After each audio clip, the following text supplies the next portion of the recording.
Hi, folks. Welcome back to the Nest. Viper here. Wars of the World Series 1 7 Years War. Coming straight to you. Here comes Nato with another round. Hello everybody, this is Nato at the Nest, and this is the second half of 1757 of the 7 Years' War. But before I get into that, I'll give another brief kind of strategy overview now that Russia and Sweden are in the war now. So starting with England,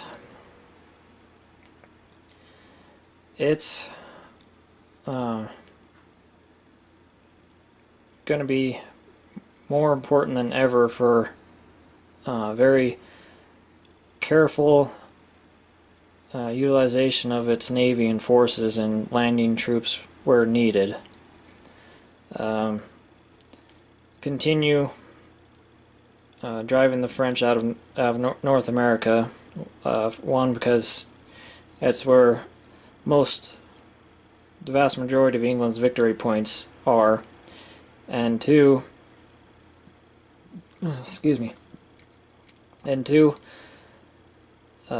driving France out of North America will boost British production and severely harm French production.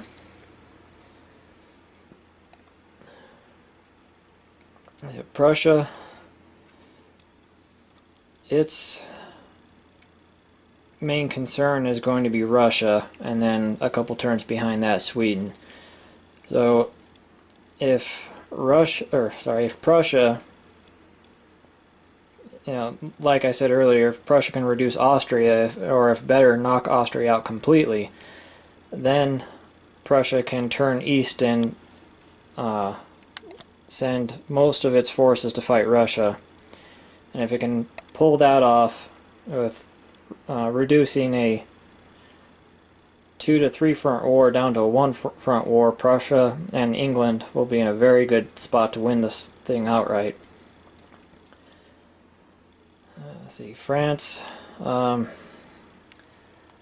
America is pretty much lost for France. Its only outpost, stronghold France has left in North America is Ottawa. So North America is pretty much lost. So France, and it's lost the Battle of the Atlantic navally. So France's best bet, and the only thing they really can do, is just focus on the ground war and heading east. Because with the loss of most of North America, France doesn't have the money to support a fleet anymore. And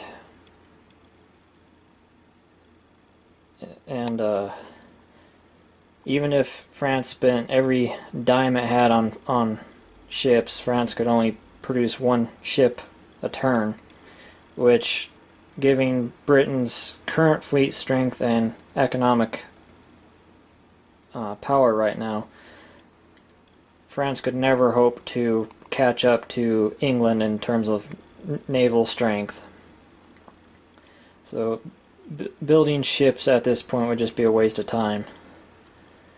You could say, build some ships and keep them in the Mediterranean, and then join up with the Spanish fleet once they're entered, because Spain has 4 frigates sitting right there. But Spain is only in the war for 2 turns, and of those 2 turns, England and France are only in it for 1 of those 2 turns. So it'd be one turn, 1 battle, and that the French and Spanish Navy could team up with, and it'd just be pointless. So France is just going to concentrate on its army and try to hit Prussia as much as it can. Austria, just hold on for dear life. Russia doesn't have any victory objectives or victory points, and there's a reason for that will be revealed later. Just for spoiler's sake, and a bit of a surprise later down the road. For people who are well versed in history, you know what's coming near the end of the war with Russia. Sweden, it's got a long trek to get into the war, so it's just going to keep marching its army south, and its victory objective is East Prussia, so it's going to take everything it has and just throw it into East Prussia. And as you can see, England, anticipating that major confrontation in East Prussia, has landed an army in East Prussia to back up the Prussian forces there and to help them hold off Russia. Several turns ago, England landed in Western Germany, and you may be wondering why they landed in Western Germany and not like somewhere in mainland France. Well, remember previously, France had its entire army sitting in Paris, which meant no matter where England landed, France could have counterattacked with its entire army. Excuse me.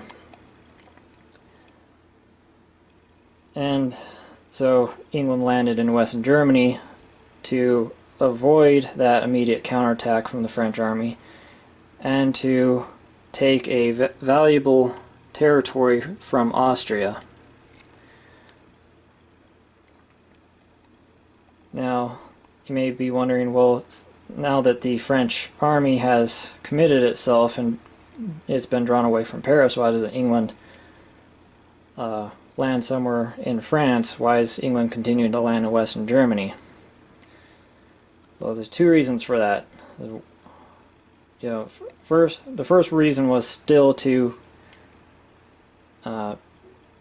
reduce Austrian production. And the second reason for that is by landing in Western Germany, it shares a border with Prussia. And so that gives them a line of communication between the two, so if either one runs into trouble, the other can come to its aid. So if that French army starts overwhelming the British army, Prussia can send reinforcements to help England immediately. Or vice versa, Prussia starts getting in trouble, England can do a 90-degree turn and send reinforcements. If England landed, say, in like Normandy or Bordeaux, they'd share no lines of communication, therefore couldn't help each other, as France would be in the way. So that's why England continues to reinforce and fight Western Germany and has avoided landing in France's home country. That may change later, especially when the majority of the French army gets committed to fighting the British in Western Germany. Maybe England will then entertain ideas of opening a second front for France. But that will, if that comes to pass, that'll be several turns down the road. Let's see. I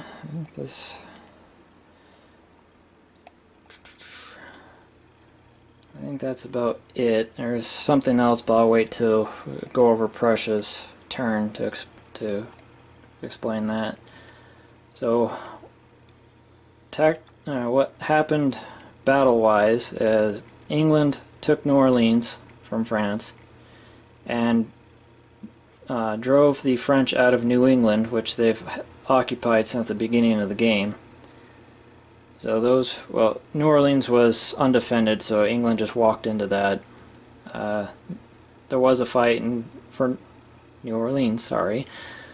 There was a fight for New England, but it was France only had one infantry there, so it was a fairly easy victory. The big thing, the most important thing on North America right now is Ottawa. The British have begun the siege of Ottawa, the last French stronghold in North America. So, if/when that falls, England will mostly be doing cleanup operations and eliminating the last minor resistances in North America, and England will have locked down North America completely and secured itself a lot of victory objective points. I think 8 out of 10 of England's victory objectives are in North America. India. Madras is still holding strong for France. England attacked again and got 0 hits. Thankfully France didn't get any hits either. Or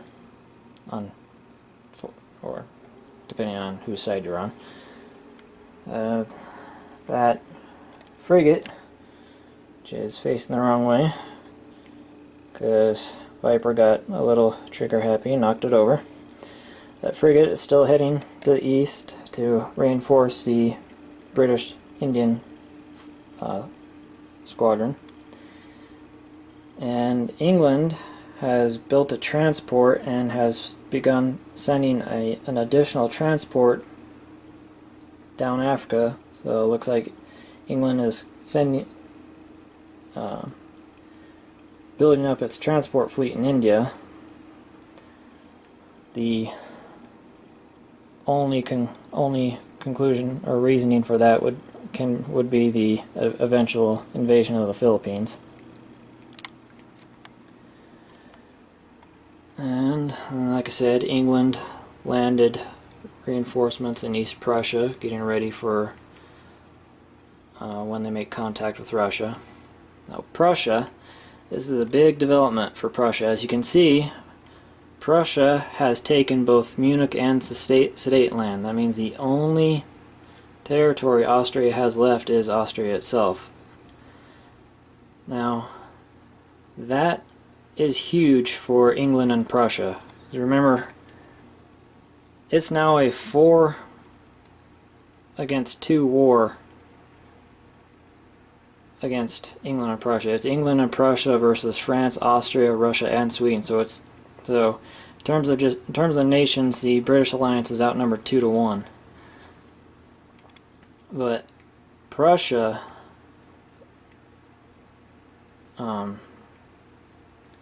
reducing Austria to a single territory, and probably by next turn the potential of taking Austria out of the war completely is huge for England and Prussia. The reasoning for that is if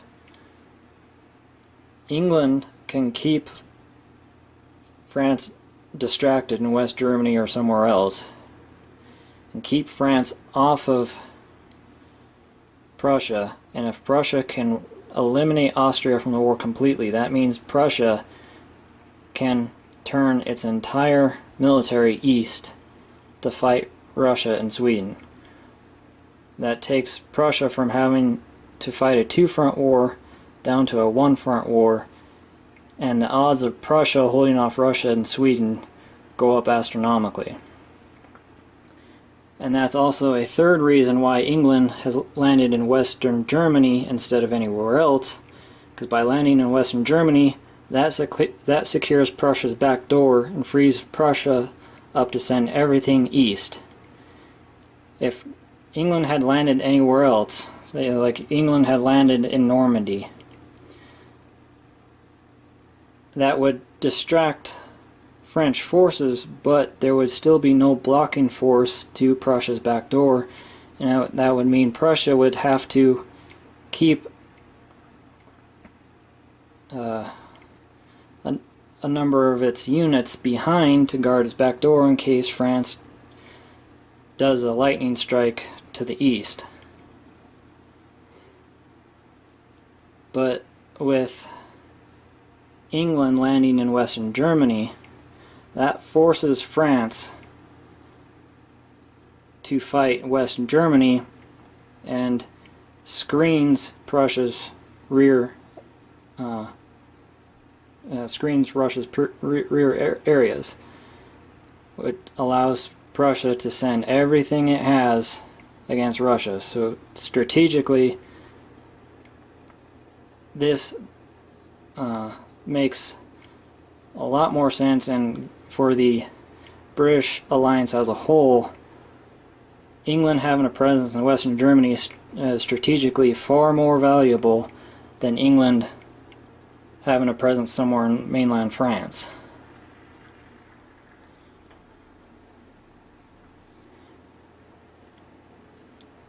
And see, that's pretty much it. Russia, now that's in the war, just moved west. Sweden started moving south. Portugal and Spain are just sitting tight. And that's about it. We'll see you next year, and thanks for watching. Hey guys, hope you really liked that. A couple of credits to throw out there. Merchants and Marauders from Z-Man Games, Risk from Parker Brothers, Axis and Allies of 1914 by Hasbro and Wizards of the Coast, and of course, historicalboardgaming.com. Thank you, Nato, for narrating these videos. And don't forget to subscribe. And if you like what we're doing, get a squat on that like button. We also want to hear your opinions. Keep in mind that we are developing this game as we go along. So if you have any opinions, you have any comments, go ahead and shoot those below. We'll get back to you as soon as we can. Appreciate it, guys. Viper here, Viper out. Thanks for watching The Nest.